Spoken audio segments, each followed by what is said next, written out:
Clint, the Clint, best drummer in the state of Iowa. Right on, right man. here. Pleasure to meet you, Clint. I'm John. You're John. Yes. Yep. Pleasure to meet you both. Our current bassist is actually the founding drummer, but now he's the bassist. His name is Jeff Perkins. Oh, right on. And then second guitar is the one and only Peter R. Stockdale. Oh, wonderful, wonderful. And a quick shout to our original bassist, Jeff Furch, still a good friend. Oh, great. So what did you guys, I know that your first album the demo came out in 2016. So was that, when did you guys form? So before the Three Finger Betty, I was in a band with Jeff, still on drums, called the Shit Kickers, which comes back from time to time. Yeah. But at the time, our other member had life events going on, mainly children, and couldn't keep up the schedule. So Jeff and I founded Three Finger Betty 10 years ago, November 23, I would say. And a couple lineup changes in the early years. Yeah. He arrived to bail me out to make that first album, the demo, in 2016. Excellent. Because we knew each other, and he never left. So what got you guys, what got you, Clint? What got you into music? I have older brothers. Oldest brother was 8 years older than me. And so, by the time I was like 5 or 6 in the early 90s, my brother was listening to he was a big Kiss guy, big AC/DC guy, big Motley Crue guy. Kiss Alive too, heard a man. lot of Ozzy, best album Metallica. ever. So yeah, I kind of listened to a lot of 80s rock growing up. I'm kind of like 10 years behind all of my contemporaries, I suppose. So your brother inspired you to do music then, is what you're getting at.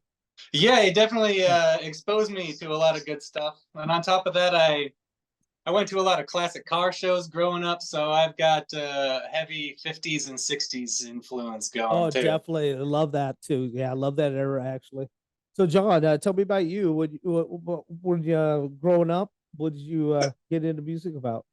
So I'm a little bit of an elder statesman. I'm pushing 50 now. And so I grew up with 3 simple letters, MTV.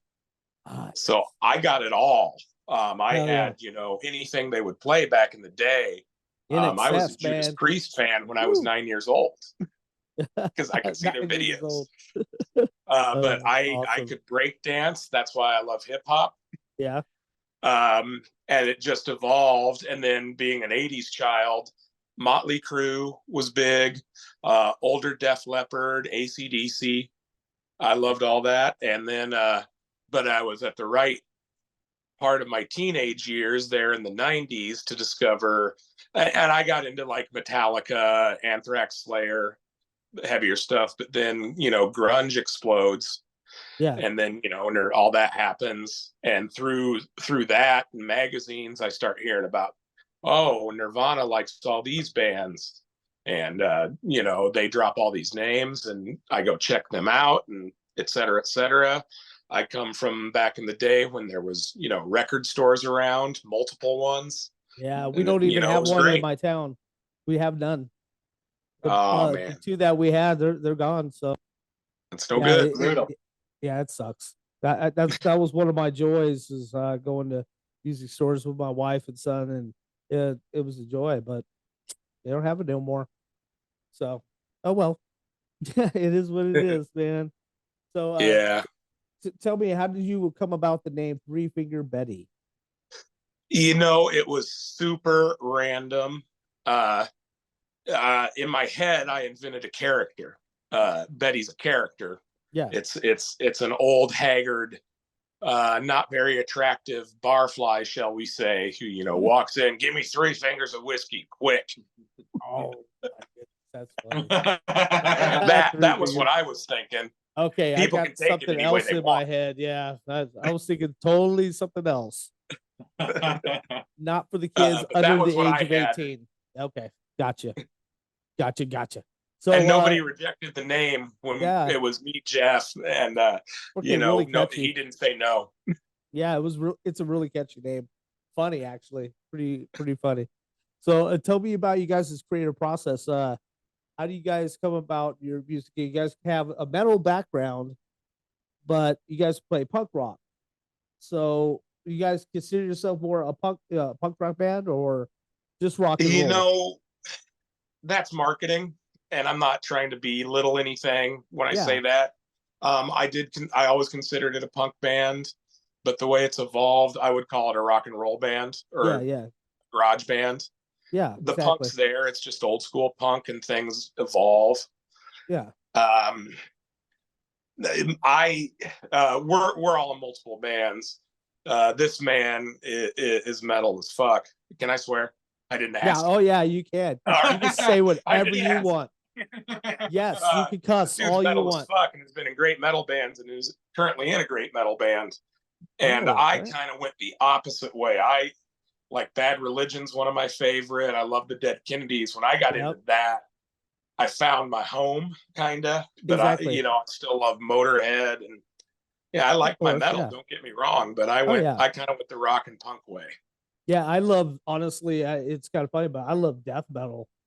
Oh hell yeah! I just think it. I mean, I can't do it. I can't play like that, and I love to write music, but I can't. I know I can't go that route. It's just too intense, too fast, and too much. It's just, but it sounds amazing when they do it properly, and yeah, I can understand the metal, buddy, but yeah, I can definitely understand going that route. So you're pretty good at double bass and doing all that stuff. I try to be. Do you I can't play? quite do the death metal style on the kick drums. That's kind of why I skew more towards the rock end of things. But yeah, I also have like a nerve injury in my leg that kind of prevents me from being able to go 90 miles an hour on the kicks. Ah, So yeah, I kind of figured out my own style. I'm basically ripping off Iron Maiden and Megadeth with everything I do. okay. Well, And good so thing. yeah, I kind of like settled on the slightly less than death style metal. That's awesome.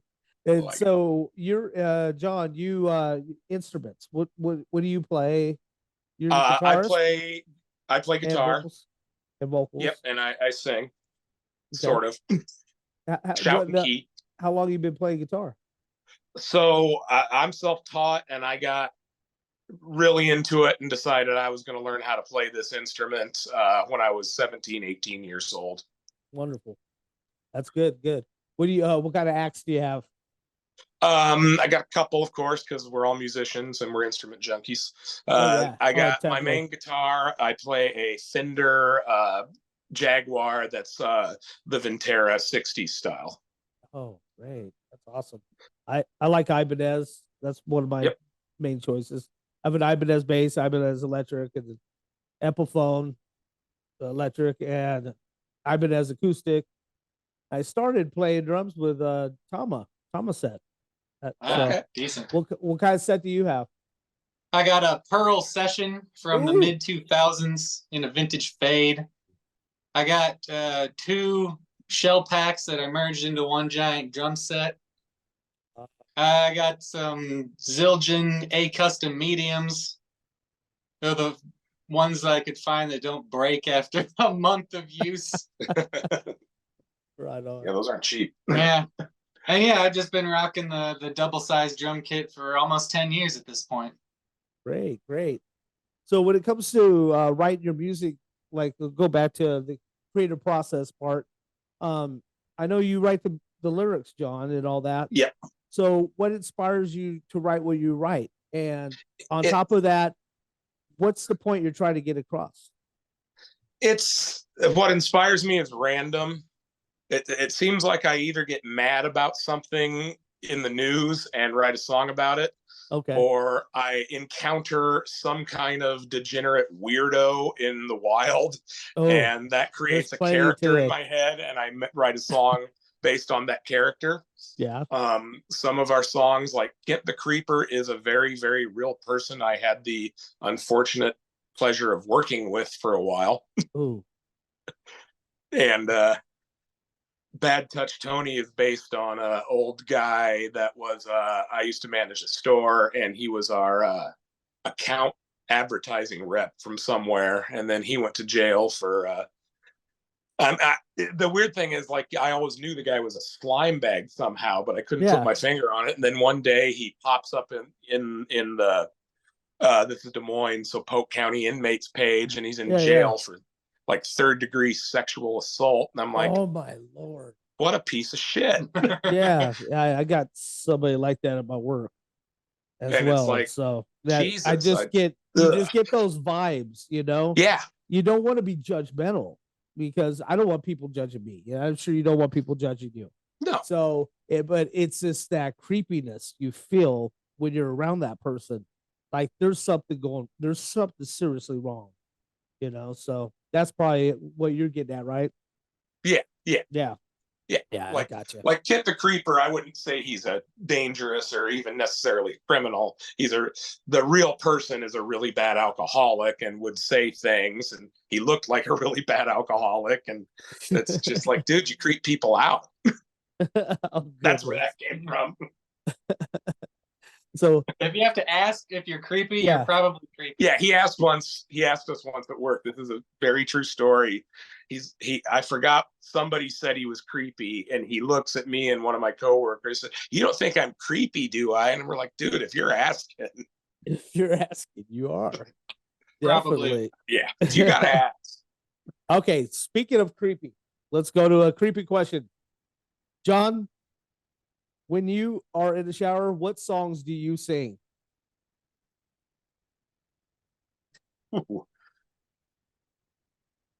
Huh? If we're gonna be on a creepy mode. If I'm singing in the shower, I'm probably singing along to either my YouTube random mix or the Apple Music random mix. And the algorithms will oftentimes give me like 90s one-hit pop hits. Yeah. Like you haven't heard me sing Chris Isaac. Oh. Interesting. For example. We're getting deep. Or for, what was it, 6 months ago, I was singing Blaze of Glory by John Bon Jovi a lot. Oh, it's a good song, man. It's a great song. It's a great song. These things get stuck in your head, and you got to learn how to play them. You know, it's funny. I see actually either Cure in the shower or Depeche Mode, or I like Tainted Love. I could do Tainted Love pretty good in the shower for some. The acoustics are really good.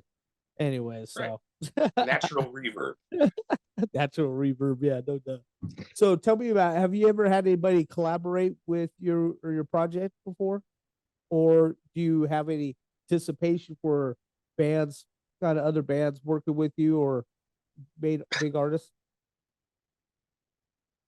We got lots of friends, but as far as like a direct collaboration on a song, not really. Okay. Our friend Justin Neiswanger, who plays drums for Triple Elvis and guitar for Thunderscore, he laid down a guitar track on the song Sunshine on our demo. Yeah, just listen to that. Not go. Yeah, great song. But otherwise, you know, we don't really. Yeah, it's been all us. Yeah. That's good. That's good, man. You guys do a great job. You got a wonderful sound, and it's what's great is I understand that you don't want to be classified under necessarily, you know, I hate the classification crap these days anyways. It's just it's driving me nuts. You know, it's like, I don't know. I don't want to go. We there, say actually. it once in a while, you know, before all this. You know, in 1970 they didn't have all these genres. It was just rock and roll. It was just rock and roll. Yeah, exactly. So that's And if was a show that you had opened up for somebody that was really like still like a highlight of your life for opening up for? DRI twice. Oh, you bastards! You. They actually thought we were cool, so that was nice. That's always good. I guess we opened for Goat Horror. That was surprising that they dug us. Their bassist really liked us. They were really friendly. Those guys are great. So awesome. What was your DRI show was that you said it was a highlight of your life. What happened? Like, tell me about that night a little We bit. just we got to open for DRI. Yeah, you kind of just like get caught up in the whirlwind. You gotta just let it take you, go with the flow. But those guys are amazing, actually. The second time, I definitely one point in the venue there was an upper level, and at one point I kind of stood up behind everybody, and after we played, and I'm seeing this big crowd, and they were into us, and now they're into DRI, and that's one of those things where that was pretty satisfying. Hell yeah, there you go. That's what I was looking for. That's awesome. So, hey, you guys have a pretty good fan base going out there in Des Moines. We do, but it's Des Moines. It's hard to describe. We got our fans, and I know they're out there with the metrics and stuff and streams, etc. But then sometimes we play a show and nobody shows up. But you never know. The county we live in, unfortunately, doesn't like kids, and they have a dumb law, and it really makes all ages things hard because everything has to be done, kicked out of the building by 9 o'clock sharp. Wow. Which it hurts things. So the only real good opportunities to play all ages shows have to be done in venues that aren't bars. Yeah. Like we've had our most recent show that was a really surprising turnout of under 21 was at a local skate shop. We just set up our stuff. They moved all the fixtures out of the way, and we set up our instruments. And we played for a crowd of like 50 kids. It was great. It was nice seeing nice seeing the up and coming new generation of kids that are going to be going to shows and bars in like 5 years. Hell yeah. That's awesome. A shout out. It's the Dark Slide. Check them out. Hey, so talking about fans, what would you have something you want to like to say to your fans right now? Well, if you're watching, thank you. Yeah. If we don't know you personally, come say hi to us at the next show.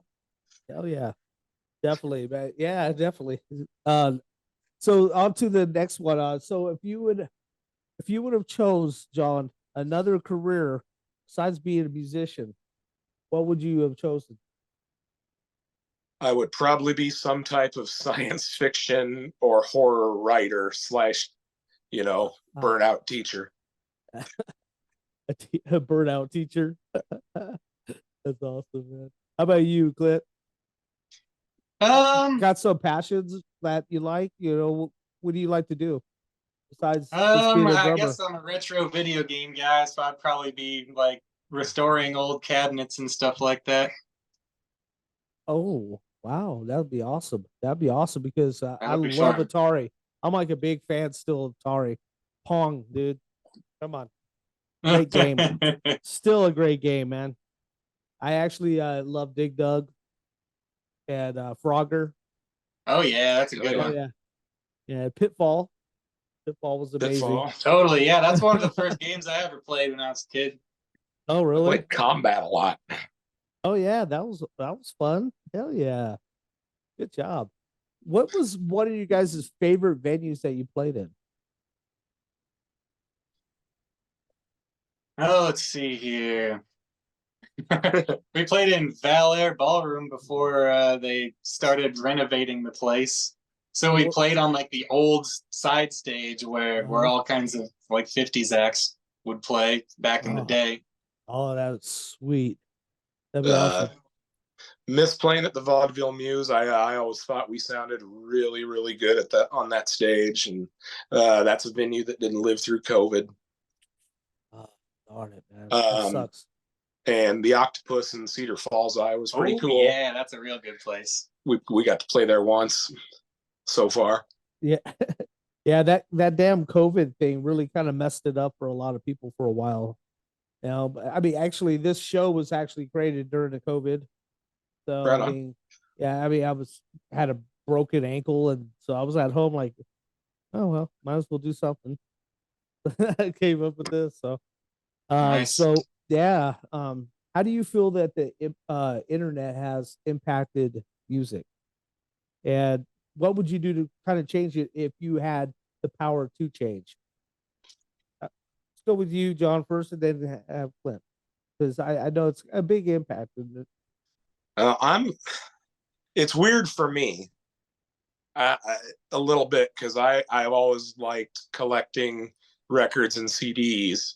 Yes, I still And have a so, massive collection. I love them. and I still do. And to me, it's Tapes. I have Apple Music, for example, but and we'll use that in the car. But I still would prefer to listen to actual media. Yeah, exactly. I don't know. I think I don't want to sound like the old man, but I remember the '90s, and it's like the internet kind of devalued music a little bit from my perspective, and it made being in a rock and, like in the '90s, a rock and roll band, you could pack your gear up in a van and you could actually maybe make some money. Yeah, it was a viable option. Like it's just, that doesn't seem like that just doesn't, it's not going to happen anymore somehow. Yeah. It's impersonal. People are still going to do it, but anymore. they're never going to make it that way. Yeah, I hear you. What do you feel, Clint? Pretty similar actually. Like I feel like ever since Napster and then YouTube, it's kind of just been devalued, live music specifically. Yeah. And so yeah, it's and also just with YouTube, there's a certain generation that just don't really know the difference between seeing a live band on YouTube and seeing them actually live and in person, and actually having the pressure of the sound moving through the room and passing through their body. Hell yeah. So there's something missing that they don't even know that they're missing. Yes, exactly. Yeah. And so, yeah. That was well said, actually. Yeah, good job. But there's hope. So if I had it my way, we'd go back to old-fashioned dial-up internet and do away with the smartphones. I guess if I had my way, you'd still have lots more self-published zines and DIY show calendars that you could just go to your record shop and it'd be laying there for you. I mean, you had to do a little work. You had to go get it. Yeah, you remember that magazine called Burning Airlines? I don't know if you remember that, John. Burning Airlines. It would it did underground music and all that, and specialized in posters and stickers, all patches and all that, and CDs and vinyls and cassettes. Yeah, cassettes. But that is one thing that we're missing nowadays is music journalism. Because no one's gonna believe the members of the band when they say, "Hey, we're the shit. Come check us out." They just need that third party telling someone, "Hey, this band kicks ass. Go check them out." Yes, and people will believe them, but they won't believe the members of the band. That's true. So yeah, we need music journalism more than anything these days. Yes. To sort of kind of like build up the mystique around the band. That's kind of another thing that the internet killed off, is there isn't a whole lot of mystery going on with the bands, and I feel like that was a lot of the appeal back in the day. Yeah, it was. Definitely. You look like you got something to say, buddy. John? Oh, no, I got a cat in front of me. You can't see. Oh, you got a cat. Oh, you're on here playing with pussy. I see how you are. So, you guys have any some new tracks on the way, a new album getting ready in the works, or what?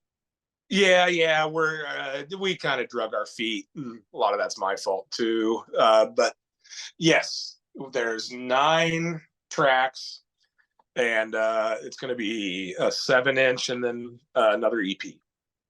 Okay, 7-inch. In fact, 7-inch probably not too far away. A few months, hopefully. Ooh, wonderful. We're going to get through a round of shows here in the next month. And then we're going to do some of our other bands, and that's when I can get all that done. I really enjoyed your self-titled album, Thank 2020. You. It's an amazing album. Well done, just perfect from front to end. So I thought you guys did a great job on that. So definitely, thank you. Yeah, you're welcome. What's a track on there that is one of them that stand out the most that you're proud of, that you just lyrically wise, John? So I think "They Live We Sleep" is one of the best songs I've ever written. okay, It's up there. what? Tell me about that. What's the meaning of that track? Well, I mean, it's obviously inspired by the movie They Live, but it's just kind of like what I was thinking at it. We're living in a world, and I'm not trying to rant, where it's just everything is thrown at you, thrown at you, thrown at you, thrown at you. Bigger, faster, better, more, now, now, now. And it's like a smoke screen, and you got to see through it. Yep. Because very pushy generation. Yeah, it's like this is enslaving you and turning you into a zombie. Yes, it is. Wow. Well said. So that's awesome. So tell me about, like, I know this being a musician kind of gets in the way of life, it seems like, how do you deal with life situations when you are, on a tour, or when you're performing? How do you deal with that? Deal with the emotional part, the mental part? Because I know it can be a pain and it can be tedious. Go ahead, Clint. I guess it's just a matter of not letting the little things, overwhelm you. You just kind of got to go with the flow. Show must go on. Yeah, just forge on no matter what happens. Yeah. The best advice you can give any musician is don't give up. Like, keep writing songs, keep making records, keep booking shows. Hell yeah. Keep playing. Hell yeah. Play with your. I guess the other bit of advice is you have to suck for a long ass time before you actually get good. Yeah, that's great advice. Actually, that was wonderful. So, tell me about a song that you like to play live, there, Clint. What's one of them that you get like such joy playing live? It's one of my favorite things to do. Actually, it's like playing to a room full of people. You kind of just jump right into the vibes that people are throwing your way, and you kind of reflect that and send it right back to them. And it becomes like this feedback loop. Yeah. Where, like, I've noticed if I'm playing in a room of nobody, you kind of have to like conjure your drum part or your guitar part or whatever out of yourself.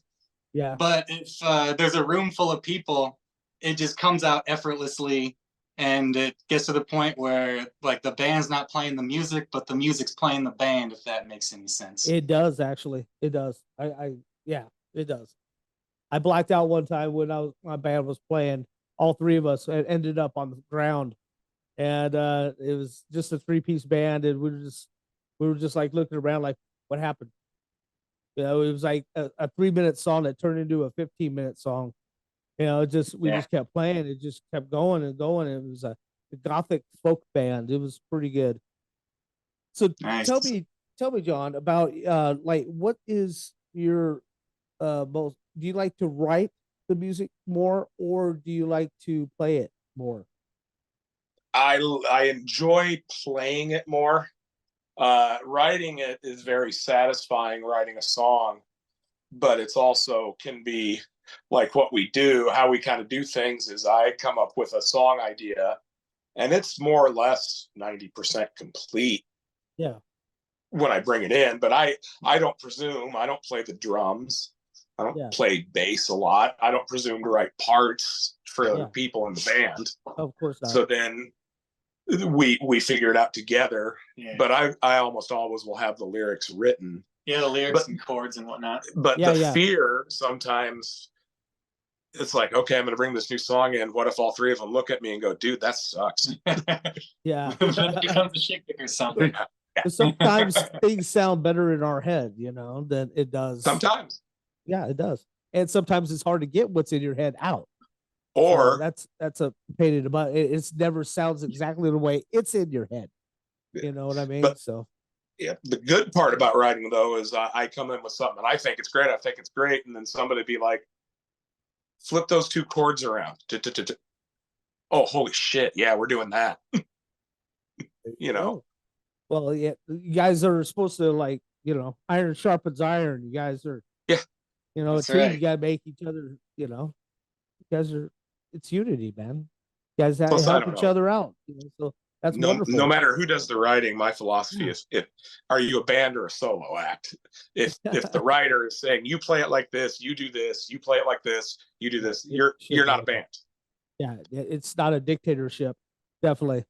And I don't like it when necessarily the vocals, lead vocals, always seem like they have that power that they think they could do that, and it seems like you're really humble about that, honestly.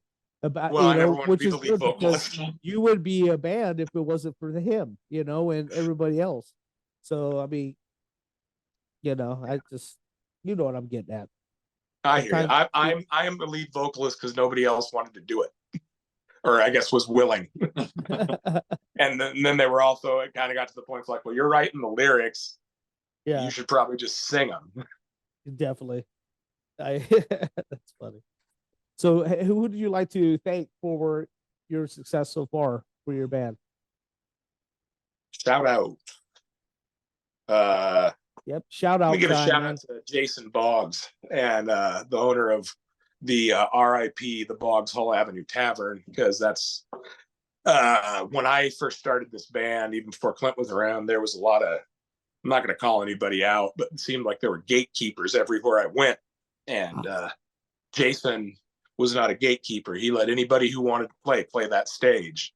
And if they sucked, they might not have came back, but he gave everybody a chance. That's good. That's good, man. Anybody that you like to, Clint? Oh, basically, all the musicians I played with in all the bands over the years. Like, special shout out to Dark Mirror. Yep. Check those guys out if you haven't yet. It's a pretty rad band, I think. Definitely, yeah. If you got a link, just send it to me. I'll check them out. Cool. Definitely, I really do. I appreciate you guys very much for being here. I mean, it's coming down to a minute left, and so I just want to thank you so much. And you guys are both really amazing gentlemen, and I can't wait for your new album to come out. And so I don't know, I'm excited. I'm excited for you guys, and I hope for the best for you guys. And I appreciate you very much. So thank you. Thank you very much. Thank you, Clint, for making it in time. And, totally, man. So thank you. I appreciate you guys. Anytime. And I wish for much success for your future. Thank you so much. Thank you. God bless you guys, and take care of yourself, and bless your family, and enjoy that beer. Oh yeah. I need a refill. I need a refill. Take care, gentlemen. Thank you very much. Cool, man. See it. You too. Remember, punk's not dead, man. Punk's not dead. That's true. Nope. Music will live forever. That's right. Well, cheers. Take care of yourself, and I'll see you soon. All right. Later, man. Thank you. Right on, buddy. Thank you.